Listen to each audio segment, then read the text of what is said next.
I just got done watching Armageddon Time. This is written and directed by James Gray and is actually, from my understanding, based on his childhood. Now, this is a deeply personal coming-of-age story about the strength of family and the generational pursuits of the American dream. And it stars the likes of Anne Hathaway, Jeremy Strong, Jalen Webb, Banks Rapida, and Anthony Hopkins. Now, I've been really excited about this because James Gray crafted two of the most underrated movies in the last 10 years, which is The Lost City of Z and Ad Astra.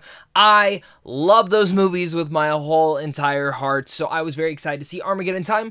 And initially walking out of this movie, I was not fully formulating my thoughts. I was very mixed on it. Then I sat on it and I thought on it a little bit more, and it's the first review that I haven't done in a while where I come home right away and I review. I took a couple days to think on this movie to really get my overall thoughts. And where I feel on this movie is that I am pretty positive on it. And I think I'm going to be in a minority on that, but I do think there are issues with the film and what James Gray was trying to establish here and really show off in his light, and maybe even how it might come off to certain people. Now, overall, I think this is a very well-made, solid movie. It's not the movie that I truly expected, and there is some emotional parts in this film that actually hit me in my core that I was not expecting to, just in the way that I was able to relate to it. So take that as what you will. Let's dive into this movie. And if you are new here, make sure to hit that like and subscribe button so we can keep talking movies over here on a daily basis. I'm very excited to hear your guys' thoughts down below in the comment section as well. Have you seen previous James Gray movies? Let me know down there. Every movie review, the big thing I like talking about first is the pros. So let's talk about those big things that I loved about this movie. And a lot of that comes down to the performances. So first off, Banks Rapida, who is the main young kid in here, I actually found to be very great. Now, sometimes this kid get on my damn nerves, and I'm going to say that right now, which I just kept sitting there like, kid, let's learn from your mistakes that you continue to make throughout this movie, because I was expecting for this movie to actually be from Anne Hathaway and Jeremy Strong's perspective, but it's actually all from the kid's perspective. So keep that in mind when you watch this movie. Now, given I never watched the trailer for this film, so maybe that's my fault for going in with those expectations, but this kid is very well, and he's a really good actor, and I'm excited to see what he does next. But truthfully enough, he really brings this kid to life to where it doesn't feel like bad acting. Like, this kid's just a really good actor, as well as his best friend in here, played by Jalen Webb, who plays Johnny Davis. Now, Jalen, for me, I've never seen him in anything else, and I think he's absolutely incredible in this. In fact, I actually think he has some of the best moments in here, specifically him and Banks' relationship and their chemistry they have, and how important that entire thing is to the entire story. Now, we're going to talk about that and how that might make people feel when we get to my cons, so I'm going to leave that there. But as well, Anthony Hopkins, I mean, this guy is a world-class actor, gives one of the best performances of this film, and probably truly my favorite performance, specifically if you've ever had a relationship with a grandparent in your life. He is so important to Banks' life in here that it really hit me in my soul, because a lot of the time, a lot of my grandparents in my life, I have a true big relationship with them. And one of them in particular, who passed away many years ago, there's a couple scenes in here that really hit home, specifically in the way that Anthony Hopkins and, of course, Banks were able to really pull off, and it hit my heart, and it brought back a lot of different memories, and I'm trying not to cry right now, but the film really hit me hard, because just one specific shot, I was sitting there, I was like, damn, that just messed me up. A lot of nostalgic stuff there, too, and that's kind of why a lot of this film I did relate to in certain moments with that, and again, the grandparent element of this, I thought they actually pulled off in the best light possible. Anne Hathaway, Jeremy Strong are absolutely incredible. Now, I'll be honest, never watched Succession, so I definitely need to see that. I know Jeremy Strong is apparently one of the best parts about that, but from what I've seen him in previously, he's excellent, and Anne Hathaway is always just stellar.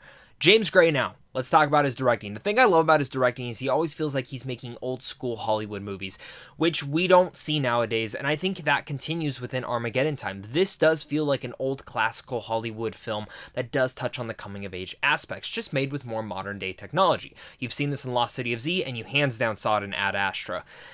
And I love what Gray does in crafting here. And again, this is a personal coming-of-age story to him. You can truly see him from what I've read again. It feels like this is actually based on his childhood. And watching the movie, you can see all these deeply renowned things. It actually feels like you're reading an autobiographical book at times, because it goes from sequence to sequence, from relationship to relationship.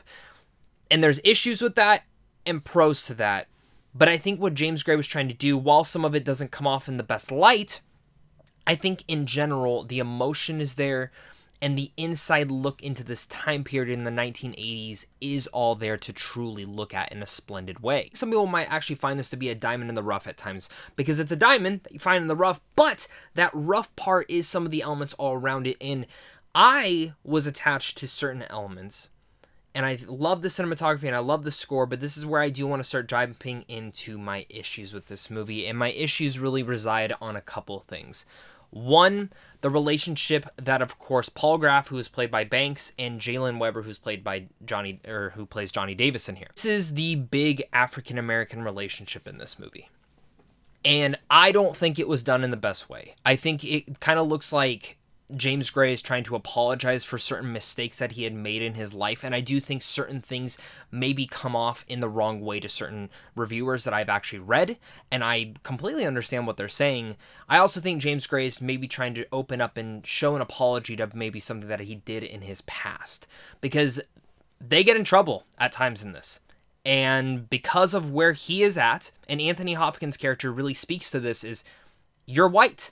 You have privileges that up above you, above anyone else. So never ever let anyone, you stand up for them. You stand up for that community as well. Love Anthony Hopkins' view on that, and I think it's a very important part of it. And while I think Banks' performance is really good and Jalen Webb's is good, I just wish the writing was a little bit better in there, and I think some of those racial dynamics should have been played on a little bit harder if you wanted to dive into that's one of the big issues I had with Empire of Light, a film that I also really liked and honestly loved way more than this, but that was one of the bigger issues with that film, was that the ideas were undercooked. And I wish the ideas in here were a little bit more cooked up as well, because it's very montagey in the way that it tells this story. Even though it's very fluid and straight-lined, it very much just focuses on certain relationships. His relationship with his father, his relationship with his mother, which I wish they would have dove into a little bit more. Even with his relationship with his brother. I found that almost all the relationships are undercooked besides the one with Anthony Hopkins, his grandparent. And the fact that it is there, I think the only reason it's not undercooked is the fact that they just really don't touch into it all too much. And I actually wish they would have touched into that relationship a bit more. There's some important aspects in that relationship that I thought was some of the most gratifying stuff in this entire movie, and I wish they actually would have just played on that a little bit more and made that the central story of it all. But I understand that's not what James Gray was going for. It's just something that I personally found to be the most emotional aspect of it all. And if you wanted to showcase everything else, I think that's where a longer runtime needed to be had. For only an hour and 55 minutes, it does feel like the movie is a little bit too undercooked overall. And I think that is the kind of the big word here, undercooked. Armageddon Time overall. I felt a little bit frustrated by certain things, and I walked out pretty mixed, but after thinking on it more, the things that I did really like about this movie, I think really excel, and honestly make me continue to love this director's work, even though I think this is probably his weakest movie yet that I've watched. I found the movie to be full of fantastic ideas and a slice-of-life film for touching on relationships of the youth in the 1980s. I just wish they would have doubled down on each one a bit more, specifically even the grandparent one and the race one as well. I think that was a very important one to see his relationship with his young friend, and I truly enough just think, again, this film needed a little bit more to it all. There's one moment in here, though, that did get me incredibly emotional as it touched back into my childhood and the death of someone in my family, and that really was the most important part of this story. Again, a lot of ideas, a lot of fantastic ones, but almost all of them just feel a little bit undercooked, and that's why I'm going to give Armageddon Time a B-. Movie that I love a lot of aspects for, but overall found dull in some others. I'm curious to see your guys' thoughts on this one, because I've seen some raved reviews and some really bad reviews, so let me know down below where you guys fall on that. Thank you so much again for watching this, and of course, until next time, stay classy.